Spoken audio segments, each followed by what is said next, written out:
know a lot of y'all are gonna call me a hater for saying this, but marathons are ruining streaming. Let me explain. Marathons have been a really big thing in the streaming world in 2024, and the biggest subathon of all time, the biggest marathon of all time, just ended a couple days before this recording when Kai Cenat ended the Mafiathon 2. This may be an annual thing at this point. I don't think that's what Kai wants to do, but this was Kai's second year of doing a month-long subathon in which he tried to break the world record for subs on Twitch. And this time around, man, yo, Kai really is generational because he amassed 700,000 subscribers. 700,000. My pocket watching ass had to calculate how much money that is. That's not even accounting ad revenue. Like, Kai made bank this month. 20% of it is also gonna go to building schools in Nigeria. I think he peaked at like 600,000 viewers when Drewski and Kevin Hart came back on the stream. And this was an event that was such a huge success that I swear to God, I think this elevated Kai Cenat to a whole nother level that he just wasn't at prior to this month. It was already a debate going to the Mafiathon, but now, I ain't gonna lie, yo, Kai Cenat is a celebrity. He is not just a YouTuber, he is a full-blown celebrity. Motherfucker had SZA, Chris Brown, Kevin Hart on the stream like it was fucking nothing, bro. Like, bro's different, bro's different. But like I said earlier, marathons have become a meta, and what a meta is something that the whole industry does. And right after Kai ended his Mafiathon, boy, it seems like everyone's doing a subathon now. FaZe, literally the day Kai ended stream, announced FaZemas, where they're gonna do a subathon all the way through Christmas. We're trying to tell y'all about the 25 days of FaZemas, bro. What is that? We're streaming every day. Oh no. 25 days straight. It's just Just every day, bro. Deshae Frost is doing the Frostathon, I think is what it's called, but essentially Deshae's doing his own thing. Agent announced he's gonna do a weight loss marathon in January. I will commence the first ever weight loss marathon, ladies and gentlemen. Yes, I will lock myself in a fucking room that I can't leave until I lose a certain amount of weight. We don't know how long the stream will be. It's indefinite, okay? And again, marathons have been big the whole year. It's just been emphasized with Kai doing his own thing, but throughout the whole year, the amount of streamers doing gaming marathons was kind of crazy. And this has become such a meta and such a popular thing within the streaming world that in one of Kai's segments on his own marathon, it was him shouting out Emily CC, I believe is her name. Yeah, Emily CC, a streamer who's been streaming, who's been doing a stream marathon for 3 years straight. Yes, you heard me right, fellas. 3 years straight. 3 years, Emily? No, be honest. When are you gonna stop? When are you gonna end it? I have no idea. The thing is, like, I also haven't been sleeping too. Oh my gosh, like you are... Stop. Chat, 3 years, bro? FaZe did their whole subathon a couple months ago, and that was huge for FaZe. Iron Mouse did her own subathon where she broke the world record. Like, marathons have just been normalized in the streaming world. And again, I am here to tell y'all, while this isn't a new thing, I don't like this being the meta. I ain't gonna lie. Maybe that's a hot take, but let me explain. I think it's important to realize why streamers are doing marathons in the first place, because it's not just following a trend. There is an actual financial incentive to doing marathons. And that's primarily because when you specifically do a subathon, your stream is literally being fan funded continuously by your chat. Subathons are literally set up so that there's a timer that's counting down, and when you sub up, the timer goes back up and it doesn't end until the chat doesn't donate anymore. And with how dedicated and how supportive a lot of these fan bases are, specifically on Twitch, and how more parasocial they are, how more power users there are on Twitch compared to every other platform, yeah, like a lot of these Twitch streamers gain a lot of subs during this big ass event that they're hosting. Kai doesn't get to 700,000 subscribers through the format of a subathon. Respect to Kai, I don't think he just naturally gets to 700,000 subs like on a regular ass basis. Also, this is a really big opportunity for a lot of streamers to farm ad revenue. For those who don't know, I'm specifically speaking about Twitch here and their ad system, in which you can essentially spam ads. I don't know, you can customize it, but you can spam like 3-4 ads an hour that are like unskippable as hell. And the only way to skip them is to either get Twitch Turbo, either use an ad blocker on your computer, but a lot of these motherfuckers are watching on their phone, or becoming a sub on the channel to get that ad-free experience. And the content creator is essentially left in this scenario where, yo, it looks like you're about to make money regardless, right? It's either your viewer subs up and literally donates you money, or they're gonna watch an ad and you can get money that way. And the amount of money you can generate through ad revenue for a lot of streamers is comparable, if not more, than the money they make through subs. Like, it's actually crazy. So when you're doing these marathons and you're sleeping through the night as a part of that subathon, as a part of that content, and there's like 1,000, 2,000 people in the chat,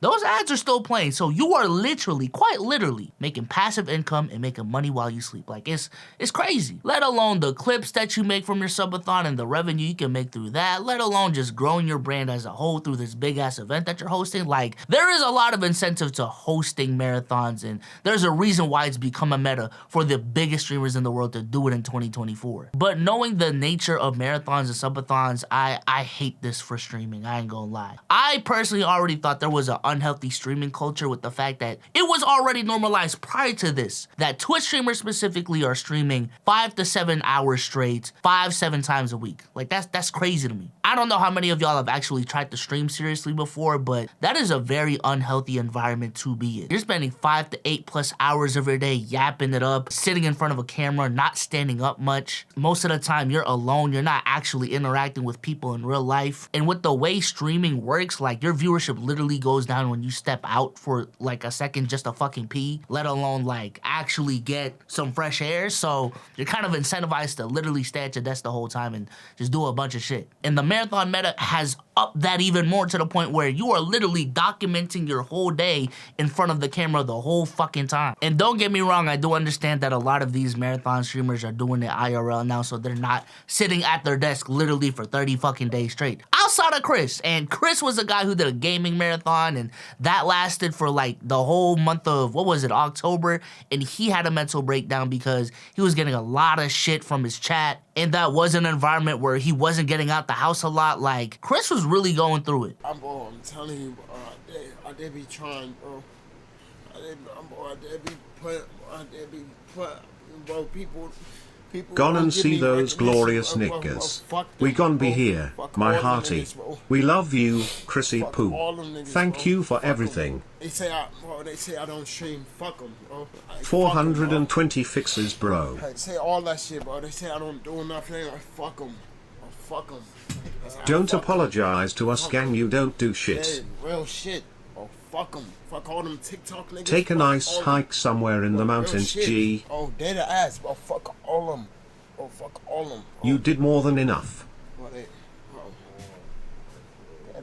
And that goes to my second point as to why I'm not a fan of this. You lose a lot of privacy when you're doing a marathon. Listen, I know certain content creators can get in front of a camera and put on the act just while they're on camera because they're doing their job. But when you're doing a subathon where you are in front and live in front of a camera 24/7, like, you tend to be more natural than what you are when it's just an offline recording. When you're streaming 24/7, and specifically when you're in an environment where you gotta yap it the fuck up for fucking content, it is natural for you to open up to your chat and become more vulnerable. And what that does is develop parasocial relationships. Now, streamers do take advantage of that, don't get me wrong, and they do benefit from it to a certain degree, to actually a big degree. However, what that introduces is a bunch of fucking weirdos in your life. A bunch of weirdos that act weird as fuck because they feel like they actually know you through this live stream that you're doing.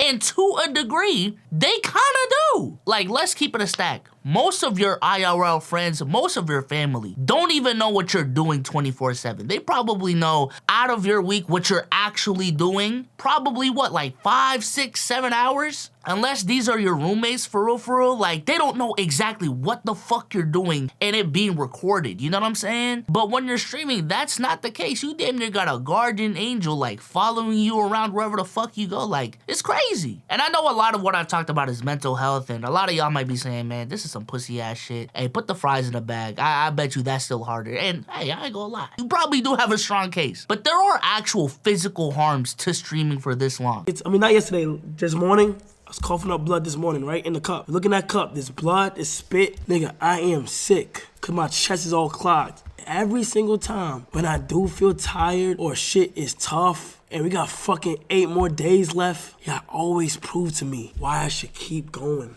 Now, me personally, because I was streaming a lot a couple months ago, I actually invested in a pretty expensive chair that helps with my posture because I sit for very long hours. But I know y'all have seen the chair that Kai streams on, and that shit is from, like, I don't fucking know, Staples, bro. Like, it's crazy. And when you're sitting for as long as these people are, you can genuinely develop, like, posture issues. Your eyes can get hella strange, your sleep can get disrupted. You gotta lay that. The stream is getting the best of me. Get some rest. You serious, man? You started looking fucked up, man. Your fucking eyes and shit. Your skin look dead. All right, you gotta let it go, man. It's the last one. You're not doing this 30-day shit no more. Why are you crying? Because it's tearing me up.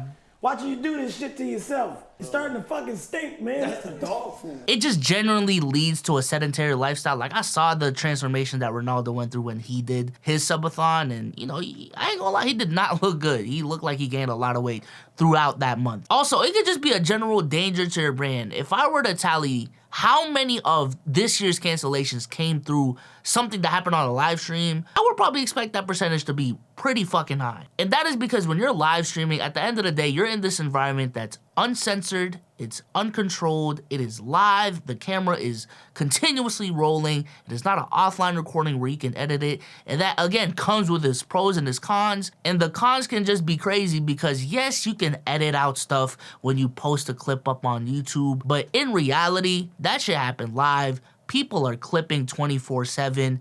That is on your digital footprint. And we saw that exact scenario happen a lot on Kai's Subathon. For example, Kai not making a clip about everything that happened with the magician doesn't just take it off the internet, because the internet was talking about it like crazy that day, that night. Also, everything that happened with Drewski bullying the fat kid on Kai's stream and how Kai tried to get rid of it in the clip that was posted on his live channel. But again, that shit actually happened. You can't just get rid of that. You know what I'm saying? Especially when you're Kai and you're streaming to millions of people. I just saw everything that Orlando Brown said on the Shay stream, and he possibly could be banned for all that shit as well. Now, mind you, these are platforms that motherfuckers make a living from. People make millions from, you know what I'm saying? That could possibly get banned off of shit that was out of their control. But in actuality, it was in your control because you decided to live stream in a way where shit is uncontrolled. The whole thing is about being unfiltered. The whole thing is about being uncut. So when you're streaming in that fashion, you gotta live with the consequences. Ultimately, I genuinely just do think it's a bad thing that streaming culture is heading in a way, primarily because these things have been popularized, where it is incentivized for you to stay in front of a camera more and more and more. I genuinely think it is unhealthy, and this includes myself, how people are glued to their phones, how much people are on the internet, how much influencers and content creators and streamers are in front of a camera. Like, all of this shit is genuinely unhealthy to me. And that type of behavior being incentivized in this regard, I don't think is good. Ultimately, I can't tell how streamers should stream, how much they should stream, but I feel like ideally, streamers should be streaming, I don't know, 2 to 3 times a week, 3 to 4 hours max, and just leave it at that. But with that being said, let me know what y'all think about all of this in the comment section down below, and I'm out of here. Peace.